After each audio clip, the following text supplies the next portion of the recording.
Bonjour à tous, on se retrouve aujourd'hui avec Jean-Louis et Jean-Jacques, les libres penseurs. Bonjour Jean-Louis, bonjour Jean-Jacques. Bonjour. Alors, on vous écoute pour cette édition des libres penseurs, donc.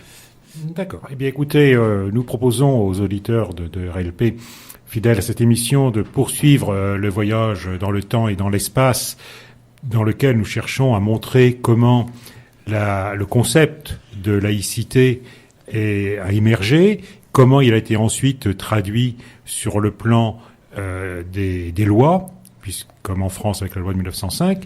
Aujourd'hui, Jean-Jacques va intervenir sur deux sujets. Le premier, c'est l'indépendance américaine, Thomas Jefferson. Et nous verrons que là, cette question de la laïcité a traversé les réflexions des pères fondateurs, comme nous les appelons, des États-Unis. Et puis, dans une deuxième partie de cette émission, Jean-Jacques interviendra sur la révolution mexicaine, qui s'est donc produite le siècle suivant. Et nous verrons donc à travers ces deux situations, de façon complémentaire au propos de la semaine dernière sur la Révolution française, comment pour la première fois dans l'histoire, des États se constituant ou se dotant d'une constitution ont eu cette réflexion et traduit pour la première fois dans les textes la question de la séparation entre l'État et les religions. Alors Jean-Jacques, explique-nous comment cela s'est traduit dans l'indépendance américaine avec ce personnage important, Thomas Jefferson. Oui, voilà, pas seulement lui, mais donc vous vous souvenez que la semaine précédente, nous abordions cette période de la fin du 19e siècle. Donc là, Jefferson vit de 1743 à 1826.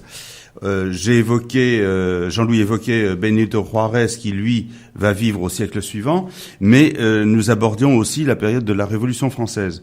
Tout cela n'est qu'un tout, en fait, parce qu'effectivement, il y a des États qui se dotent de ce principe de séparation des Églises et de l'État. On va voir qu'il y a deux conceptions totalement différentes chez les Américains, ce qu'on appelle les Américains les États-Uniens, et d'autres Américains, les Mexicains ou les Français. Donc deux conceptions. Mais finalement, ces conceptions découlent toutes des philosophes des Lumières.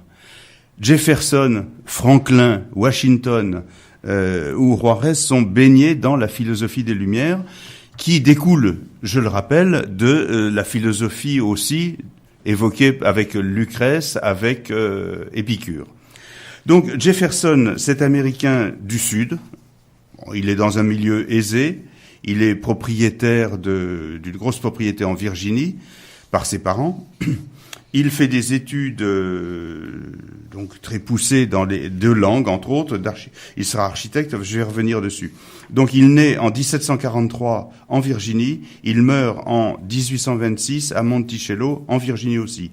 Entre-temps, il sera président des États-Unis, en fait le troisième président des États-Unis. Donc de 1801 à 1809. Mais avant, cet homme d'État, philosophe, agronome, inventeur, architecte, ne cache pas ses sympathies francophiles. Il sera ambassadeur en France, d'ailleurs. Jefferson était attaché aux droits de l'homme pour lesquels il lutta au sein de son État, la Virginie, et du pays, les États confédérés. Il faisait partie de l'élite des Lumières et a connu les plus grands esprits de son temps. Il est rédacteur d'une partie de la Déclaration d'indépendance et il doubla la superficie des États-Unis par l'achat de la Louisiane.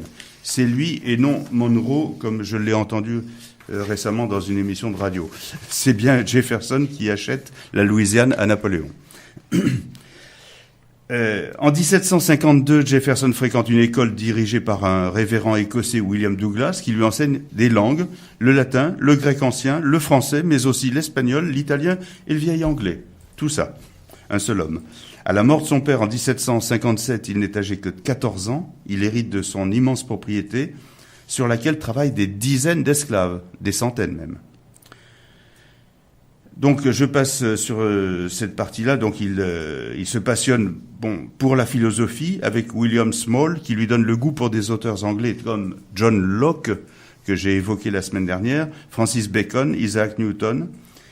Et ce professeur lui apprend à utiliser le doute méthodique. Alors, il est avocat aussi en 1767 et il est élu à l'Assemblée de Virginie en 1769.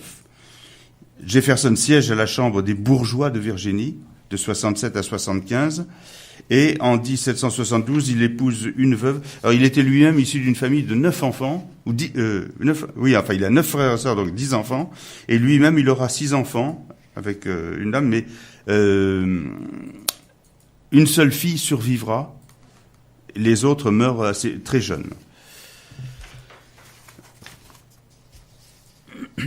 En 1774, il publie un pamphlet, Aperçu sommaire des droits de l'Amérique britannique. C'est un rapport destiné aux délégués de Virginie et cet essai ouvre une nouvelle voie vers l'indépendance des colonies et range Jefferson parmi les patriotes du peuple américain. En 1775, Jefferson est choisi comme délégué du Congrès continental à Philadelphie. En 1776, il prend part à la rédaction de la Constitution de la Virginie. Mais par la suite, en fait, il sera en Europe au moment de la rédaction de la Constitution américaine. Donc, le 11 juin 1776, l'Assemblée de Philadelphie décide la rédaction de la Déclaration d'indépendance des États-Unis. Un comité de rédaction est formé qui comprend John Adams, Roger Sherman, Benjamin Franklin, Robert Livingston, Thomas Jefferson. Que des célébrités, direz-vous. Donc Jefferson est chargé de préparer une ébauche et devient de fait le principal auteur du texte. Jefferson reprend les idées de John Locke que j'avais évoquées. En septembre, Jefferson se fait élire à la nouvelle Chambre des délégués de Virginie et dans le cadre de cette fonction, il collabore à la réforme législative vers plus de démocratie. Dans le domaine de la religion, la liberté de culte ainsi que la séparation des églises et de l'État sont établies. Les religions ne sont plus financées par l'argent public. La fonction publique est désormais ouverte à tous, sans distinction de croyance. Alors, à tous, faut le modérer. Pas aux femmes, pas aux Noirs, pas aux Indiens.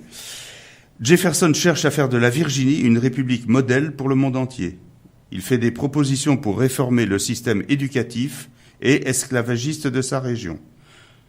Sous son impulsion, la traite des Noirs est interdite en 1778, en Virginie.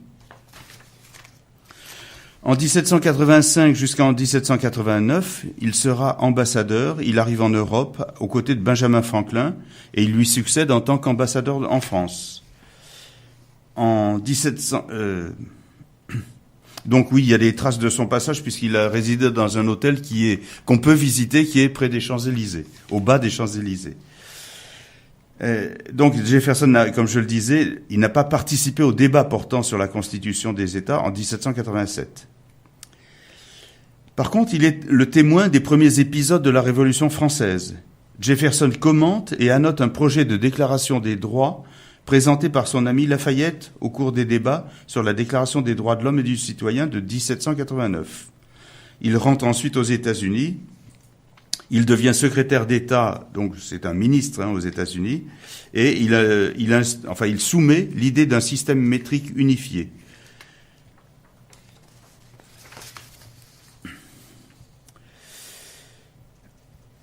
Donc je passe un peu sur les débats politiques internes des États-Unis, et par contre ce que j'aurais voulu évoquer, c'est une discussion qu'il y a eu une réponse que fait Jefferson à une association baptiste, donc une association religieuse de Danbury, qui est donc aux États-Unis, dans un des 13 États. Et cette association lui avait écrit pour demander d'être protégée contre les autres religions et contre l'autoritarisme étatique. Alors, voilà la réponse de Jefferson. Croyant comme vous que la religion est une affaire qui repose uniquement entre l'homme et son Dieu, qu'il ne doit rendre des comptes à aucun autre sur sa foi et sa pratique religieuse, que les pouvoirs législatifs du gouvernement ne concernent seulement que les actions et non les opinions, j'admire avec une référence souveraine l'acte de tout le peuple américain qui a déclaré que leur corps législatif ne devrait faire aucune loi ayant trait à l'officialisation de la religion ou à l'interdiction du libre exercice de celle-ci, construisant ainsi un mur de séparation entre l'Église et l'État. Bon, je m'arrête là dans la lecture, mais donc voilà la conception américaine qui prévaudra. Et je dirais, pour arrêter, parce que je vais vous parler de Benito Juárez, la mention de In God We Trust sur les dollars américains ou sur les emblèmes américains n'interviendra qu'en 1950, à l'époque du macartisme. Auparavant, cette notion, l'État reconnaissait un créateur, l'État américain reconnaissait un créateur, mais ne le mettait pas dans la vie publique. Oui, donc merci Jean-Jacques là, sur ces éclaircissements sur l'indépendance américaine et la place de Thomas Jefferson.